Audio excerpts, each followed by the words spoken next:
From haunted houses to cursed artifacts, from whispers in the dark to battles you'll never read in scripture. This is the Unholy Podcast, hosted by Doug Owen, author, investigator, and survivor of one of the most harrowing real-life hauntings ever documented.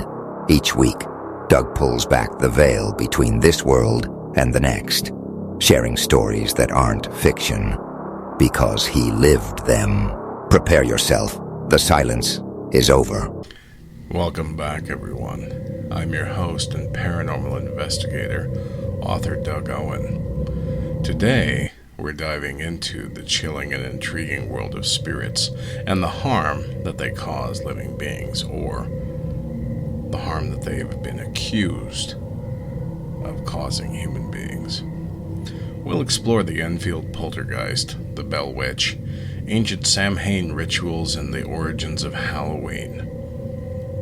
We'll also explore the real-life case behind the movie The Entity. Through these stories, we'll see how the supernatural has shaped our culture and traditions. Has a spirit or ghost ever actually been caught killing or harming a human being? Well, killing, no. Harming, well, I would point to the case of The Entity, right? The woman who inspired the 1982 film The Entity. She reported that she was physically assaulted by an entity, and some of it was caught on video. And there were actually paranormal investigators, doctors who were there, who witnessed this. But let's talk about the Enfield poltergeist. Our journey tonight begins in 1977 in Enfield, London. The Hodgson family experienced a series of bizarre and disturbing events. Furniture moved on its own, objects levitated, strange knocking sounds echoed through the house. Now, a police detective, or a British Bobby as they're called, actually did a documentary segment and claimed that she saw a dining room chair levitate 5 to 6 inches off the ground, fly across the room 10 feet, and land. She says she investigated the area thoroughly, and as a police detective, we're inclined to believe her. She said that she looked for pulleys, switches, cables, magnets, anything that would cause the chair to levitate. She says that she could find nothing. Investigators like Maurice Gross and Guy Lyon Playfair were involved, and while some believe the events were genuine, others argue that they are hoaxes. The Enfield poltergeist remains one of the most famous cases in modern history, and I want to point out that sometimes, no matter how much proof you provide a skeptic, they won't accept it. They won't believe it. And that's fine. They're entitled to their opinion, even when faced and presented truth. Now, the Bell Witch is another interesting story here. We shift our focus to the early 19th century in Tennessee, where the Bell family faced the Bell Witch. Reports included unexplained noises, physical attacks, and even the death of John Bell. This haunting inspired the 2005 film, An American Haunting. This brought the legend to a wider audience. The Bell Witch remains a staple of American paranormal folklore, and this movie claims that a ghost actually killed John Bell. So, back in the day, there was no video, audio, recording devices, nothing that they could substantiate it, but people's beliefs. And it could have been simply a warning to others not to act as John Bell did, bringing this misfortune to himself.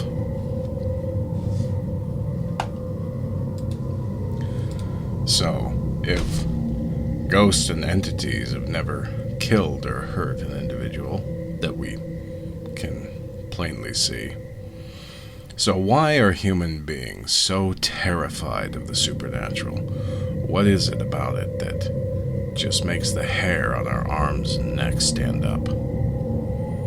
What is it about the supernatural that makes us feel so ill, so out of place, so offset? It must be ingrained in our DNA from one generation to the next to fear the unexplained or the paranormal. Just like, the inherent fear of insects or a snake. You've never been bitten by one, but you jump back when one comes near you nonetheless.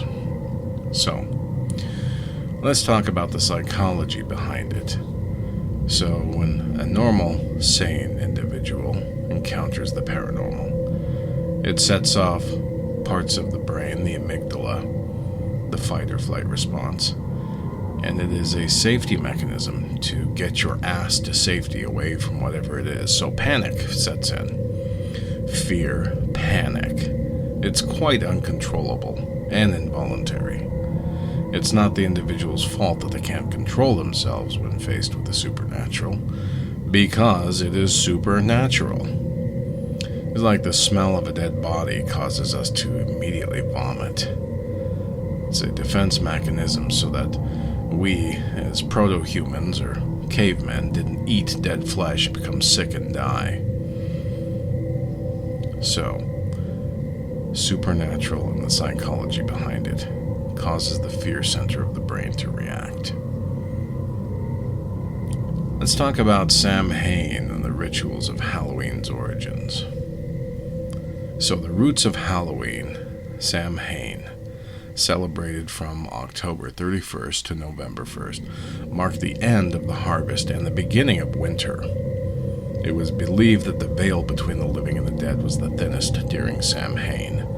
People lit bonfires and wore costumes usually made of animal skins or dead animals. These ancient practices evolved into modern-day Halloween. Now, this was to protect themselves from Samhain, the Halloween spirit, or any of the other spirits that were able to pass through the veil. And it's quite interesting that fear of being attacked by spirits led to one of the biggest holidays that we humans celebrate worldwide. So we wear masks to disguise ourselves so that the spirits think that we are one of them. The scarier, the creepier, the better. It fools the spirits, you see, so that they think that they're among kin and they do not haunt you. Logical. Flawed, but logical. In my previous podcast, I discussed the Entity film. And from the 1970s, this happened to the woman. And as I said before, it inspired the 1982 film The Entity with Ron Silver and Barbara Hershey. The woman in California physically being assaulted or attacked, she reported by an unseen force. In fact, I believe her son's arm might have become broken or injured if the reports are correct. He tried to stop whatever this entity was from striking his mother and ended up becoming seriously injured in the attack. This real-life case, along with the film adaptation, highlights the intersection of the supernatural and scientific inquiry. There were documented pieces by medical professionals and paranormal researchers. That's huge. Especially when you have no witnesses. That means that whatever this entity is, it doesn't give a about being seen or what it wants. Very carnal, very brutal, from what I understand. And the woman who this story is based on recently passed away. And I understand that the entity that was assaulting her no longer visited her, but she did have a few more supernatural occurrences. Now, I can personally relate to that. The demon or the entity that was in my home no longer terrorizes me. But I do continue to see signs of the supernatural, mostly on a weekly basis. It's calmed down. Little things, like finding bobby pins in my shower floor, fashioned in a star pattern. Well, being a bachelor and, not having a female partner in the house, No idea how those bobby pins could have possibly just ended up in my shower, which I clean regularly. Little things like that have happened. Little gifts have been left for me. But the entity itself, the destructive, nasty, evil entities, is no longer a plague.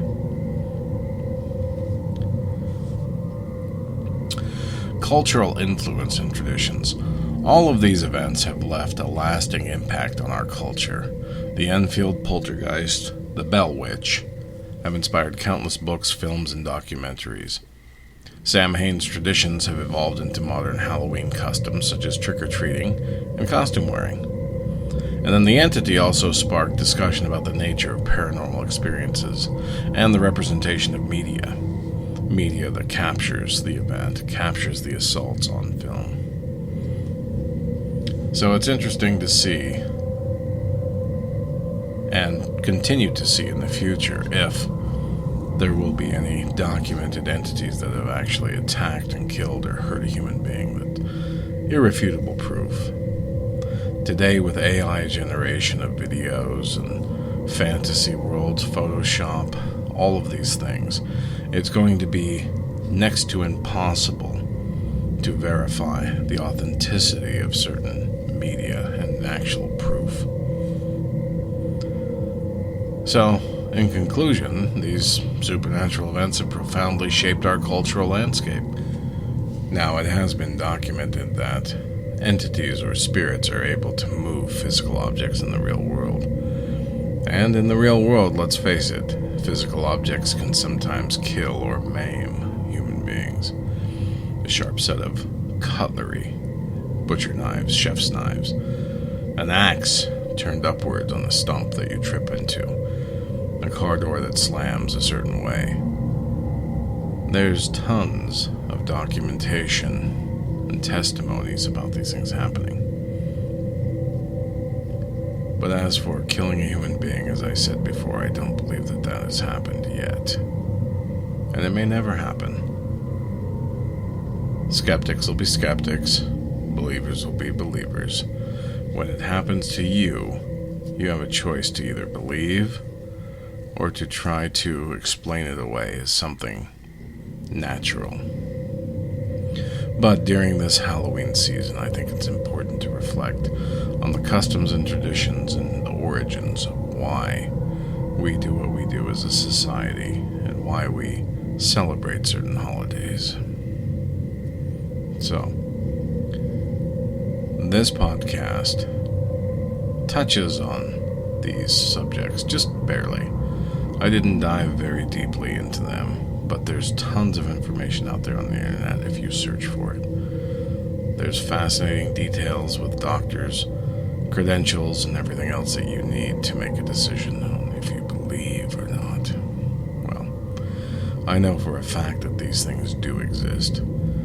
I was the survivor of one of the most harrowing hauntings in human history. I can tell you without uncertainty that these things are real. So, as always, I tell you, take care of yourself, and remember, sometimes the silence is the most terrifying thing. You've just heard another chilling chapter of the Unholy podcast, hosted by Doug Owen, author, investigator, and witness to the things most fear to name. For more real stories, cursed objects, and exclusive content, step deeper into the dark at authorDougOwen.com. Subscribe, share, and remember, some silences aren't empty, they're waiting. We're 1 week away from the book signing and the Q&A with a paranormal investigator session at Shared Stories Books in Caldwell. And also, this is sponsored by Flying M Coffee Garage. There will be a Halloween cookie decorating session after Doug Owen reads an excerpt from his book, The Unholy Silence. So sign up today, show up to show your support, get a free cookie, and enjoy the Halloween season.